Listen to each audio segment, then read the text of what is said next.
Everybody. Today we are talking about Unit 8, Day 3, and we are going to be talking about the Cold War at home and the age of affluence in the United States.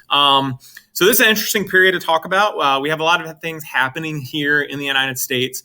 You have a lot of wealth and affluence in the United States during this time, but at the same time, you also have a lot of fears over communism and that kind of thing throughout the world. So again, you have the time of great affluence, but then that's on the back of some fears that people have that, maybe the world would be ending soon because of atomic and nuclear warfare.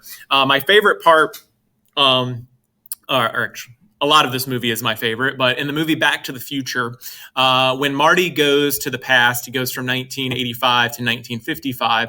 He gets there and he's wearing like this, hazmat type suit or whatever. And when Doc sees him in this suit in a video, Doc says, "Oh, well, it must be because of all the nuclear wars happening." And again, that just kind of reflects the attitude that a lot of people had that, in 30 or 40 years down the road that, we maybe have gone through like a nuclear holocaust at that point. So again, just think about that when you are thinking about this period here. So starting with the fear of communism and the Second Red Scare. Again, these are some very popular cartoons during that time. And again, this was something that, again, a lot of people had on their mind, this fear of communism, but also this fear that America would fall to communism and what that would look like. So one of the things that would be established is a loyalty review board. Again, a lot of Americans during this time saw that there was this huge communist conspiracy behind the civil wars that were happening over in Europe and Asia. And this led to the belief that there were communist conspirators and spies within American society and within the government. So in 1947, you would have these loyalty review boards set up to investigate the background of millions of federal employees, basically to root out communists within the government. You're going to see as a result of these boards, thousands would resign or lose their jobs over the next 4 years because of this. Also, you would have leaders of the American Communist Party jailed for advocating an overthrow of the U.S. government under the Smith Act of 1940. Again, this had been passed in 1940, but it was going to still be used here.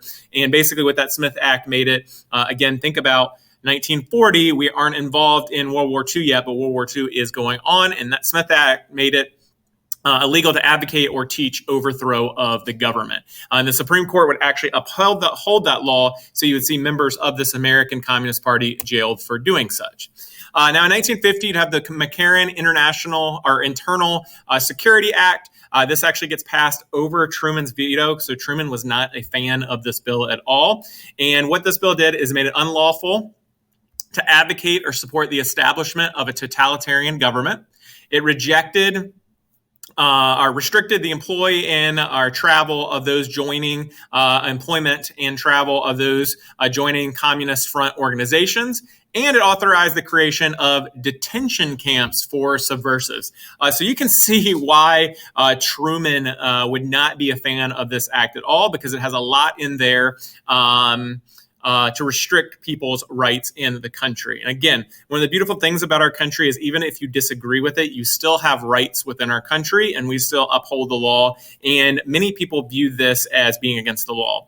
This poster right here, will you register under the McCarran Act, basically registering as a communist sympathizer in some way. And it's hard to see here, but if you were to zoom in on it, it actually goes back and compares this to the old Alien and Sedition Acts and other things that have been done throughout U.S. history to restrict the civil liberties and rights of Americans.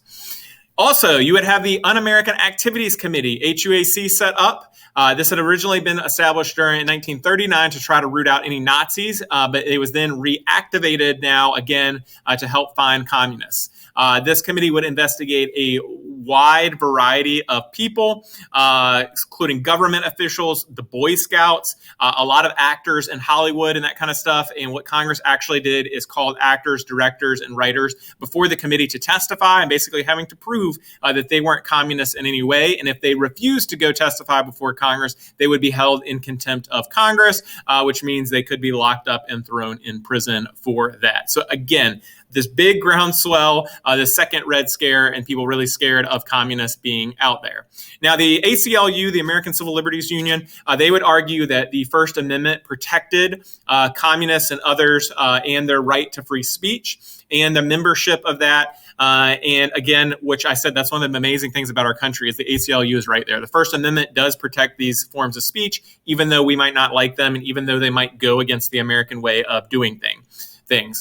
This didn't stop many from being attacked as un-American and as communists. Loyalty oaths, not oaths, but oaths were commonly required of teachers and writers as a condition of employment. And you'd actually have a lot of people that would fight against doing that. I will say today that even in our contract here in Bedford County, they have a line in there basically saying that we will uphold the Constitution of the United States. I don't know the origin of that, but it could come back from this era where that teachers used to have a loyalty oath as part of their contract.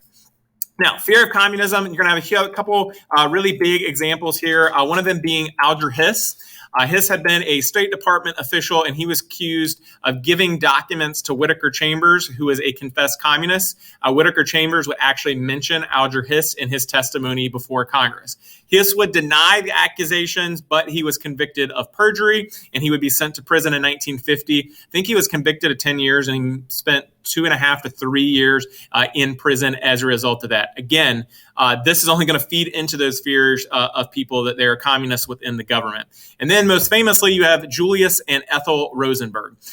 During this period, the Soviets had built an atomic bomb, and Americans were able to decipher that they were able to build an atomic bomb based on a lot of information that they had received based on what we as the United States had done in building our atomic bomb. Klaus Fuchs, a British scientist, he actually admitted giving A-bomb secrets to the Soviet Union, which would help them. And within that investigation, they find that the Rosenbergs probably were responsible for giving documents as well. Now, this is where history gets a little murky on this. The Rosenberg family today, they admit the guilt of Julius, saying that Julius had been involved in giving documents to the Soviets that helped them build an atomic bomb. Ethel is the one that people in history aren't sure how much she knew or if she knew anything about exactly what was happening. The Rosenberg family claims that she was innocent in all of this and she did not know what her husband was doing. Nevertheless, both of them were found guilty of treason for giving atomic bomb secrets to the Soviet Union, and they would be executed for treason in 1953 by the electric chair. And again, it's even worse if you consider the fact that Ethel, it actually took them 3 times of shocking her via the electric chair to kill her, which it should only take 1 time. So that's sad, especially considering that she could have been innocent. Again, we don't know the specifics and whether or not she actually was. But again, think about this. It's just another thing feeding those fears about communists within the government. And that makes the time ripe for Joseph McCarthy to come along. Joseph McCarthy, a Republican from Wisconsin, he gave a speech in 1950 charging that there were 205 communists working for the State Department. He would hold up a list, much as he's holding up that list in that picture, and say, look, I have a list here of all of these communists that are working within the State Department. Now, this speech would be widely published and made McCarthy one of the most powerful men in America during this time. Again, because a lot of people looked at him and said, hey, he's got an inside track. He knows that these communists are working within the government. So you're going to hear the term McCarthyism. And basically what McCarthyism is making unbased accusations against other people without actually knowing if they're true and accusing them of whatever, in this case, communism. So McCarthy did, again, he saw the fame that this got him, and this just drove him to push even more. So he kept driving and saying, hey, there's more and more communists. We need to bring people before Congress and talk to them. We need to have these lists of communists and so on and so forth. And again, I think a lot of it was to keep the attention on himself because he realized how much attention it got him when he did this kind of thing. So he, again, also used this. Again, remember, Truman is a Democrat. McCarthy used this to try to discredit Truman, saying, look, he's not doing anything about these communists in government. Now, a lot of people within D.C. didn't have a lot of trust for McCarthy in this situation. And you would see in the Army McCarthy hearings in 1954, McCarthy really makes a fool of himself in these hearings. And that kind of changes the public perception about him. And a lot of people start to view him as a bully and they start to doubt the veracity of his claims and that, whether or not that he was actually telling the truth in them.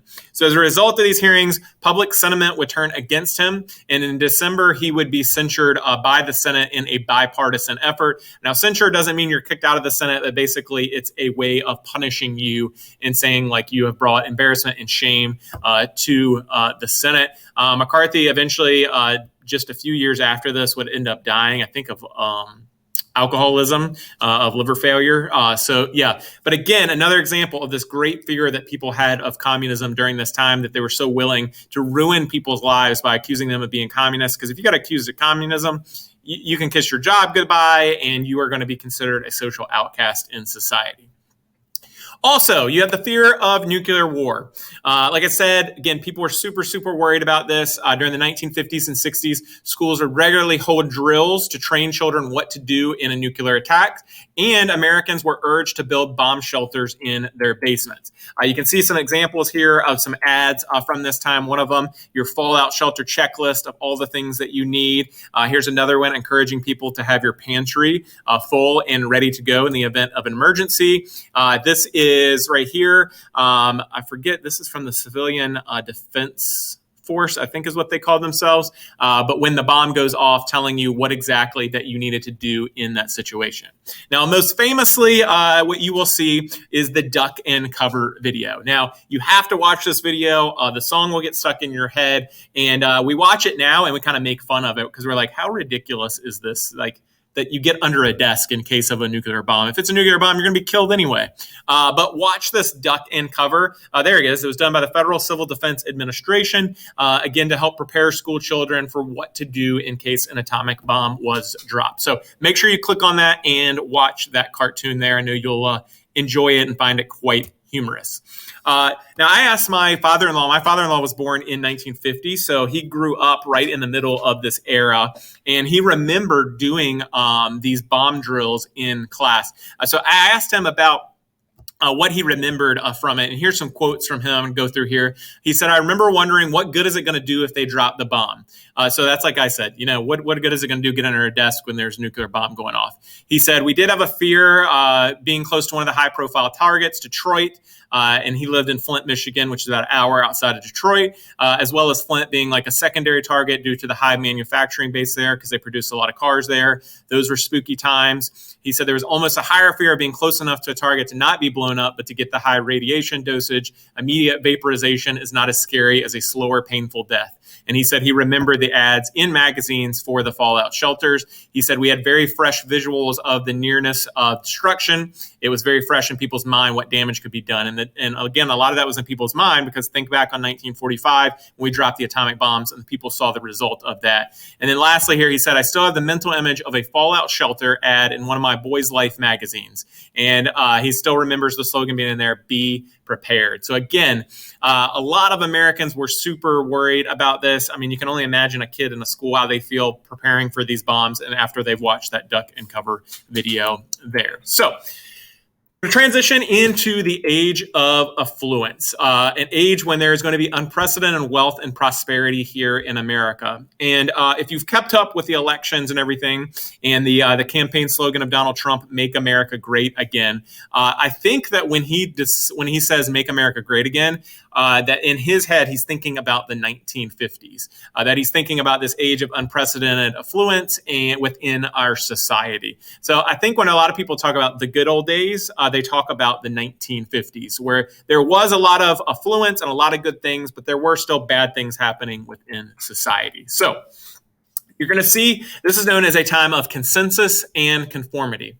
Among suburbanites, the 1950s were marked by various similarities of social norms, consensus on political issues, and there was a big emphasis on conformity in social behavior. And that really helped provide comfort for people that were concerned about what was going on overseas. You'd also have this consumer-driven mass economy during the time, led by, again, the television, which was a new thing that was growing in a lot of ways. Advertising, again, advertising was promoting a certain way of life, movement to the suburbs. All of these contributed to really homogeny within the American culture as a whole. You're going to see within a lot of the ads during this time, they reflect like a nuclear family, a mom, a dad, 2 or 3 children, and most of the ads show reflect like a suburban home, having a car, and, all of these different things. You're going to see a lot of that. So that's why advertising and everything that you see, even TV shows during this time, are so similar. They're all promoting the same type of ideals. So talking about TV here, by 1961, you'll see there were 55 million TV sets, one for every 3.3 Americans. Programming would be dominated by the big three, ABC, NBC, and CBS.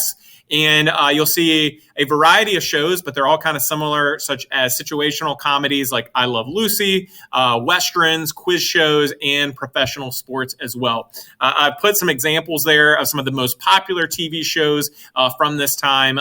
If you knew anybody, like my grandfather was born in 1932. So he would have been right in his, early 20s or whatever, watching these shows here. He still loved Gunsmoke till the day that he died, and Lone Ranger and that kind of thing as well. Now, even though you had so many people, again, watching this new medium of TV, there were people that were really concerned about what was on TV. And just like today, if you think about it, a lot of people are super concerned about children and these cell phones. FCC chairman during the time, he worried about the effect of TV on children and criticized it as a vast wasteland. Even though there were those criticisms, just like today with phones, it doesn't stop people from using it and doesn't stop people from having their children use it as well. Now, advertising. You'll see a lot of very aggressive advertising during this time, especially by specific name brands. And you're going to see this is going to be the time when an important name brand really grows. Like if you have a well-known name brand, that really grows in importance during that time.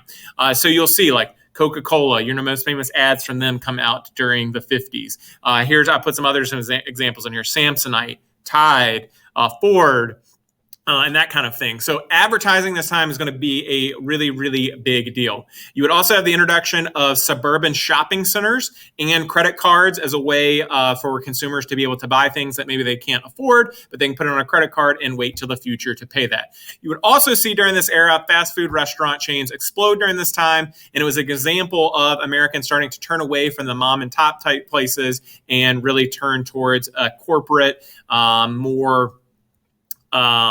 more consistent across the country type of way of seeing like food and that kind of thing. I put at the top there a picture of McDonald's because this is going to be when McDonald's is going to explode in growth.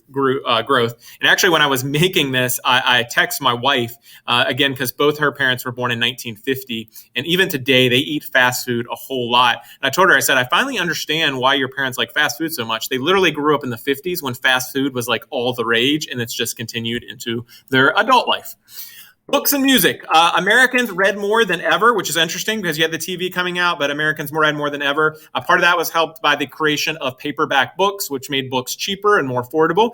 So more people were choosing to read during this time. Also, you'd have popular music revolutionized by the invention of LP records and 45s. Again, that provided a way now. You didn't have to sit and listen to the radio to hear a song. You could have a record now and listen to that song whenever you wanted and however many times that you wanted. And you see teenagers during this time would fall in love with rock and roll music, which blended African-American rhythm and blues with more country music. And the example of that, again, is Elvis Presley there. And it's kind of weird to think about this fusion of country music and African-American rhythm and blues. But if you go back and listen to early rock and roll, you can hear some of that influence in there. And if you think about some of the people most popular during this time, like an Elvis Presley or a Johnny Cash, had a country background to them, and they brought that kind of flair to their music in a lot of different ways. Corporate America. Again, for the first time in history, you're going to see a lot of more Americans hold white-collar jobs than blue-collar jobs. Large corporations during this time would push this whole idea of conformity that we talked about. You can best see this in like men's business attire.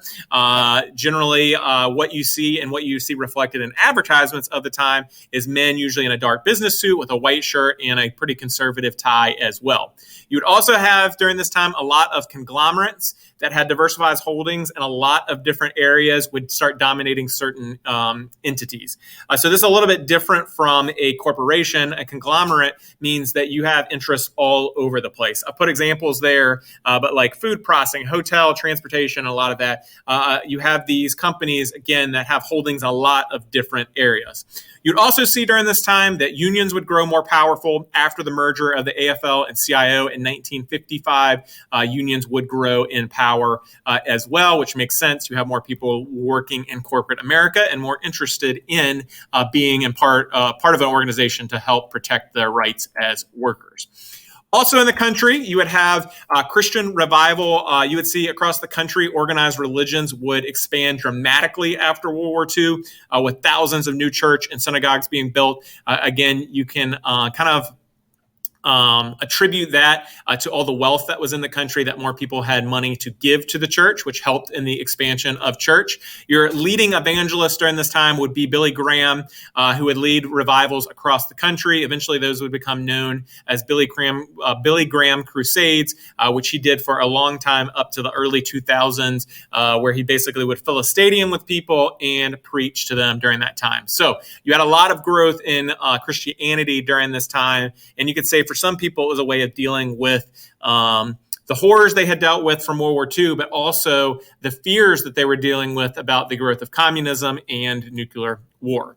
Now, as far as women in the 1950s, homemaking was a full-time job for millions of American women. And this traditional view of the role of women would be reaffirmed in the best-selling self-care book that was sold during the 1950s, Baby and Child Care. Dr. Spock wrote this actually in 1946, but it really rose to popularity in the 1950s. Again, this idea that a role that women were best, their highest calling and highest purpose was to be at home in raising up their children. And you are often going to see that reflected in 1950s advertising. Now, if you look up 1950s advertising, by today's definition, we would call it a lot of it very misogynistic and that kind of thing. So, for example, here you see this one for a vacuum, and this mom is about to be so excited that she's going to open up her Christmas present, and it's going to be a vacuum. I can tell you today that if I got my wife a vacuum for Christmas, that would not be her reaction. She would not be super happy about that. But you will see that a lot reflected in advertising of the day.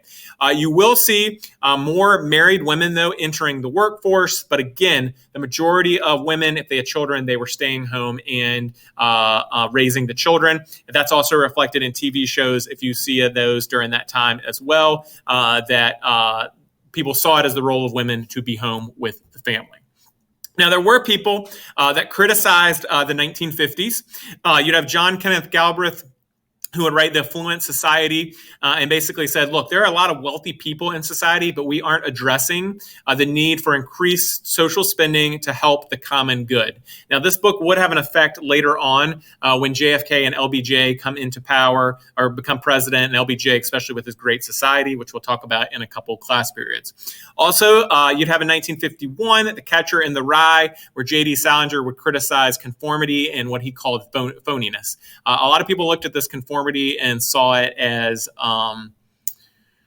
basically fake in a lot of ways, the way that everybody was trying to act and behave exactly the same. Now, you would have a group of 1950s writers, they would be known as the beatniks, that advocated being more spontaneous. So rather than, your goal being in life to have a house in the suburbs and a car and 2 kids and all that, they advocated being more spontaneous, the use of drugs, and rebellion against societal standards. And this would really have influence in the 1960s youth rebellion that we will talk about. Now, last thing here, I left you was with the lyrics in the video for a song called Little Boxes. This song was written in 1962 by Malvina Reynolds. And basically, in this song, she was writing it as a criticism of suburbia and the conformist attitudes of the 1950s. And you can see in the lyrics there, she's going to be making fun of what the suburbs look like and how everything basically looked the same and that nothing was different in that. So, again, this period, just think about conformity in the age of affluence, and also these fears of communism. Now, in several class periods, we're going to talk about the civil rights movement, which is going to get its start during this time. So while you have this period of unprecedented prosperity and that kind of thing, you're going to have a whole portion of society, African Americans, that feel like that their voices aren't being heard and that they want to feel the same affluence and they want to feel the same security that white families might have felt during that time that were moving out to the suburbs. Because when we talk about the suburbs, one of the things I forgot to mention with the suburbs is that a lot of times these neighborhoods that were set up in the suburbs had restrictions that no one of African descent could live in those suburbs. My wife and I, our first house we bought was in Lynchburg City, and that house was built in 1947. And when we got the original deed for the house, it actually said on there when it was originally built, it's not this way anymore today, that no one of African descent could live in that neighborhood. So while we do think of this time in society, and we generally, a lot of people think of it as the high point of society, just know that there were a lot of things that weren't good that were happening within society as well. You just never see that reflected within popular culture during that time. So hope you learned something today, and I hope you have a great day.